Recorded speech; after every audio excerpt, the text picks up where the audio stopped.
ఎప్పుడైతే స్వేచ్ఛనిచ్చినప్పుడు దాని boundaries, limitations 2 చెప్పాలి. ఈ స్వేచ్ఛని నేను నీకిచ్చిన ఫ్రీడమ్‌ని నువ్వు ఇలా యుటిలైజ్ చేసుకుంటే నీ గ్రోత్ ఇలా ఉంటుంది. నువ్వు సరిగా ప్రాపర్‌గా యూజ్ చేసుకోకపోతే నువ్వు ఇన్ని చూస్తావు అనేది పేరెంట్స్ ఎప్పుడైతే చెప్తారో, పక్కనుండి వాళ్ళని గైడ్ చేస్తూ ఇది మంచి, ఇది చెడు అని వాళ్ళకి చెప్తూ ఉంటారో, వాళ్ళకి కాస్త విచక్షణ అనేది వస్తుంది.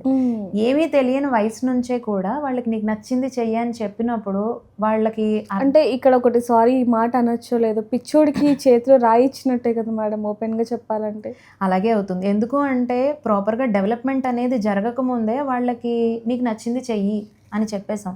ఒక పాయింట్ ఆఫ్ టైంకి వచ్చేటప్పటికి పేరెంట్స్ బాధపడి ఈ సిచ్యువేషన్స్ తీసుకొస్తున్నారు. సో ఆ సిచ్యువేషన్స్ రాకూడదు అంటే అసలు ఏం చేయాలి? పేరెంట్స్ అసలు ఏం చెప్పాలి అంటారు మేడం? పేరెంట్స్ పిల్లలకి నీకు నచ్చింది చెయ్యి అని చెప్పడం తప్పా అని చాలామంది క్వశ్చన్స్ రైజ్ అవుతాయి.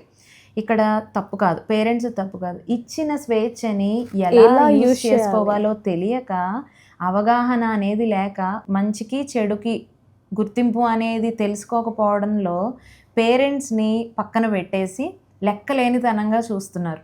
వాళ్ళ మీద రివర్స్ అయిపోయి పేరెంట్స్ని బాధ పెడుతున్న పిల్లలదే ఈ తప్పు అంతా కూడా.